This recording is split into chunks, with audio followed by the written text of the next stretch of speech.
So now, because we're running low on time, and I do want to get to Diddy. And is there anything? So, um, with this investigation that's been going on into P Diddy or Diddy or what, I don't know what he goes by these days. I don't know what his official name is. Um, is there a? Does it look like, because you've been investigating that scandal as well? Does it look like that scandal is similar to these other scandals where it's an intelligence op? Here's the unfortunate reality on the P. Diddy investigation. So the Epstein, there was Ghislaine Maxwell was the only person to be tried, and it was in the Southern District of New York, and Hmm. and that U.S. attorney is Andre Damian Williams Jr. And he was the one that spearheaded that case, and that trial was such a sham.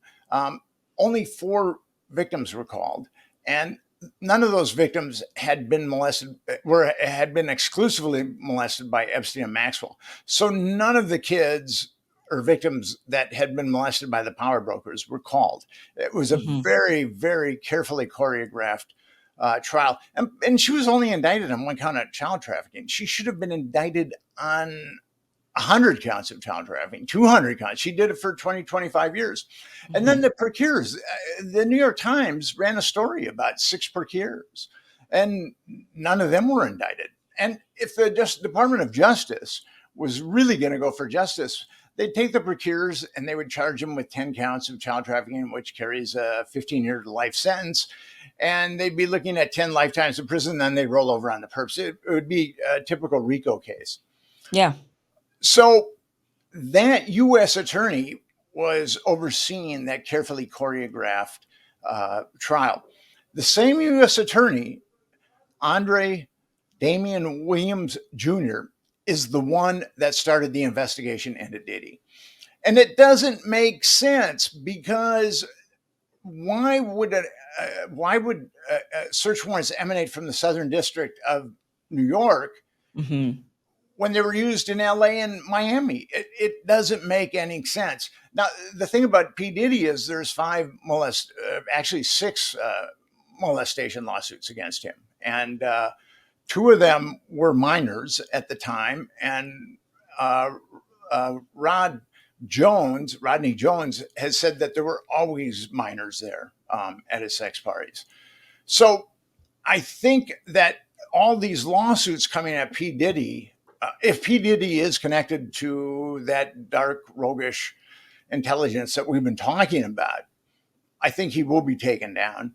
And and a real telltale is the U.S. attorney. That U.S. attorney is that covered up Epstein. He's going to go to work on covering up Diddy. What kind of intelligence op would what I mean, what would they I can understand the political blackmail, that makes sense to me.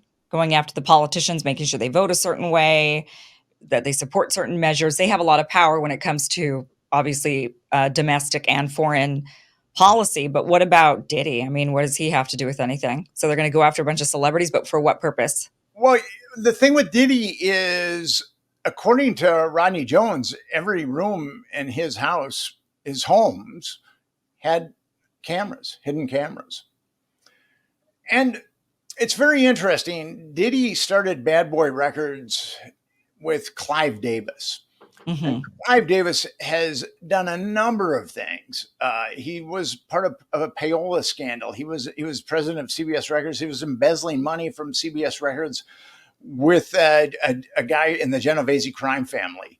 And what's amazing about all this is that the feds came after him, and they said he hadn't reported $8,800 on his taxes, so he had to pay some taxes. But he'd done all these things and just walked, and it doesn't make sense. I mean, now there's a documentary out about Clive Davis that makes him look like the second coming. It's kind of like the way Hefner really shored up his image.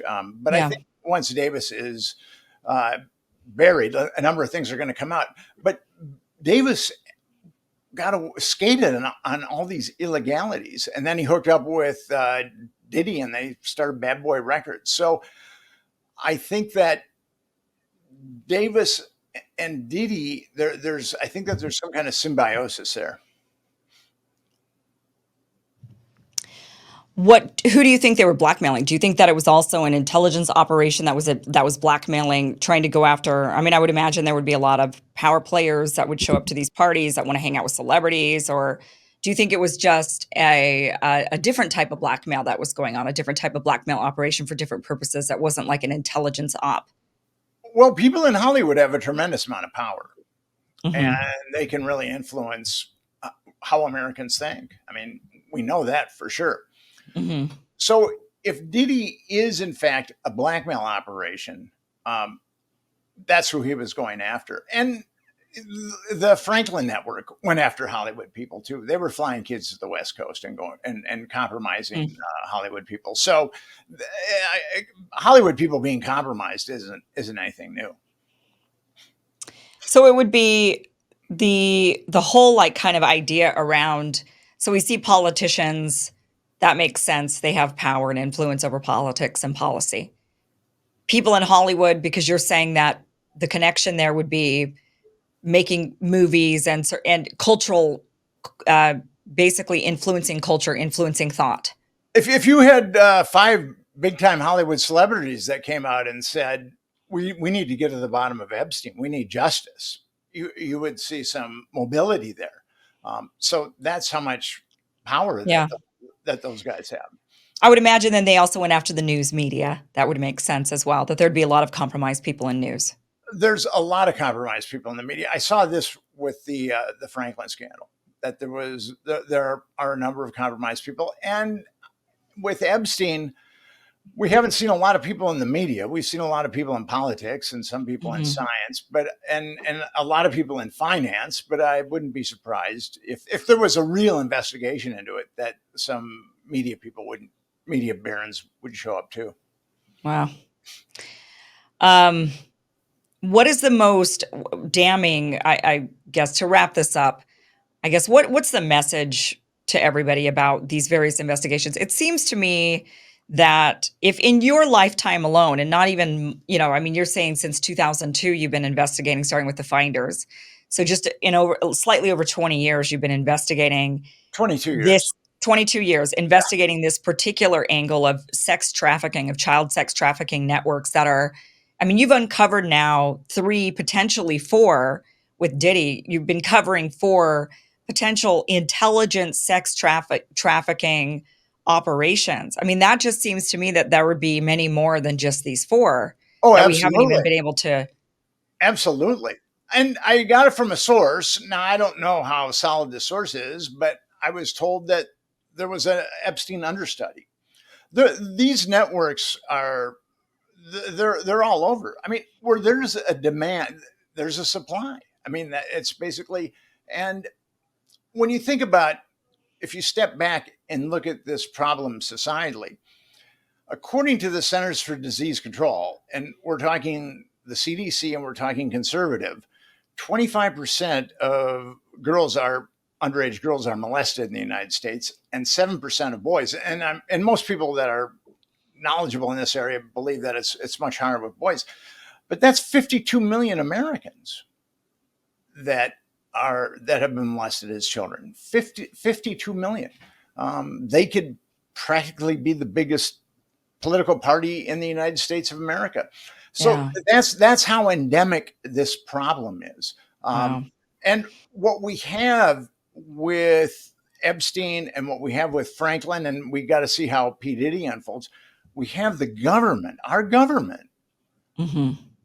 aiding and abetting child trafficking. Because if you cover up a crime, you're aiding and abetting child trafficking. So I formed Epstein Justice, and your listeners can go and viewers can go to epsteinjustice.com, and they can sign a petition. They can send a form letter to the people that represent them. They can also give us their email, and you'll get our monthly newsletter. But we have to do something about this.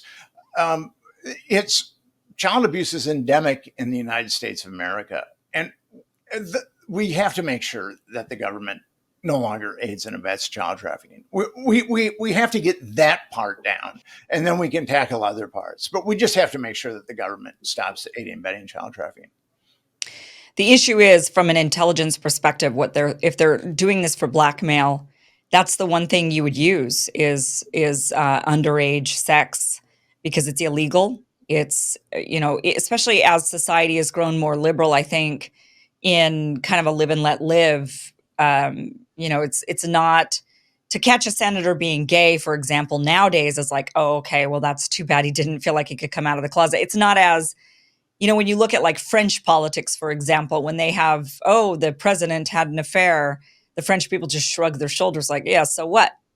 Whereas in America, it's a bigger scandal. When Bill Clinton was having an affair, then it was everybody was up in arms. But today, I don't know if people would be as up in arms. I mean, we saw that with Trump. Okay, oh, nobody really cared. So it seems like they have to go after the thing that people would care about that would actually be something viable for blackmail, right? It's got to be something so bad that it would be ruinous for the person if anybody found out about it. They would go to jail. And that's something so illegal that they would go to jail. And it wouldn't be a discussion of, well, maybe we should just make this legal, like prostitution, for example. Absolutely. If there's pictures of you and a minor and you're a politician, you're owned. Yeah, I right, mean, right. you're not getting off the yacht. To, Yeah. to, to use that analogy, you're owned, and that's the thing about these parties. It's very easy for guys. They start out as straight party. I mean, there are just pedophilic parties at these guys where they can knock themselves out. But the blackmail process, these guys have got it down really well. Yeah, they do. I mean, I guess that's my point. I'm not at all by any means. I don't want to sound like I'm making excuses for the blackmailers. Like, well, what else are you going to blackmail them with? But that's kind of what else are you going to blackmail them with? And if we're going to be a country that goes into the blackmail business, then then they're going to be using things that I think are very immoral to us Americans. That's the reason why they're using it for blackmail, because it's incredibly immoral to us. But somehow we have to get a handle on this. We have to find out, is our government actually doing this? Are they sanctioning this? Are we then having law enforcement aiding and abetting by covering this up? It sounds like it. And it sounds like this is a giant, enormous scandal that needs to be brought Ab- up. Absolutely, law enforcement is covering this up. Absolutely. I mean, if law enforcement wasn't covering this up, there'd be 100 people in prison right now that are just Right. affiliated with Epstein. We know who the procurers are. We know who a bunch of the perps are. The government is absolutely covering this up. And Yeah. as I said before, when you cover up a crime, you're aiding and abetting that crime. Our government, and yeah, I love America. But our government is out of control at this point. It is. It's out of control. Yeah. And 83% of Americans don't think that Congress is acting on their behalf. 83%. And that's because I think you've got this undercurrent of blackmail. And our representatives in Washington, D.C. aren't beholden to the Americans that put them in there. They're beholden to the people that are blackmailing them. And Right. there are other ways to blackmail people financially. You can blackmail people too. There's a lot of different ways to blackmail people. And our politicians have a very potent psychological alchemy of lust, power, and greed. And unfortunately, that's just their psychological alchemy. And nothing makes people stupid like sex, arrogance, and greed. Right. Well, I mean, it's just like I don't want our government, I don't want our country to be torturing people, right? That's something that we as Americans want to draw the line on. We don't want torture programs because we're supposed to be above that. And it's the same with blackmail operations. I don't want our country engaging in blackmail operations. But if they're going to do it, certainly just don't do it with kids. I mean, my God, that is, like you said, if you're going to blackmail, you could blackmail in other ways. You don't need to use children, sexually abusing children in order. I mean, that is just as despicable as it gets. It doesn't get any worse than this. And I am just ashamed if our country is engaging in this, if our government in any way is engaging in this. Well, I mean, with Epstein, we know. I mean, we've seen it. If the government wasn't aiding, abetting, and trafficking, like I said, there would be 100 people in prison, over 100 people in prison right now. Yeah, we So should be outraged. we need to be outraged, and we need to Yeah. fix this. And my personal belief is that if you start with Epstein and you start drilling, you're going to come across a cesspool, which makes 83% of Americans not think that their Congress is working in their best interests. Yeah. And I think, I believe, and that's why Epstein justice is also very important. We have to get the government out of aiding and abetting child trafficking. But I think if we dig deep into Epstein, we're going to come across a number of other things that we'll be able to flush that out of our government. I mean, Yeah. we have to do that. We cannot go on the way that it is right now. We just can't. No, we absolutely cannot. Nick, thank you so much for being on the show today. Nick Bryant, author, investigative journalist. We do have the links down for your books down below: The Franklin Scandal, Confessions of a DC Madam, and your latest book, The Truth About Watergate, as well as your Epstein. What is it? The Epstein organization. This one is the EpsteinJustice.com. That link is also down below. I see that. So, Nick, is there anywhere else you would like people to go to find you? You can go to my website, nickbryantnyc.com, and I've got a blog there, and you can read some of my blogs. And yeah, Great. Nick, you're doing great work. Just really, you're doing great work, and this is such important work because we need to be aware of this, and we need to stop this. There's no doubt about that. So, thank you so much for being here, Nick. Really appreciate it. thank you, Kim.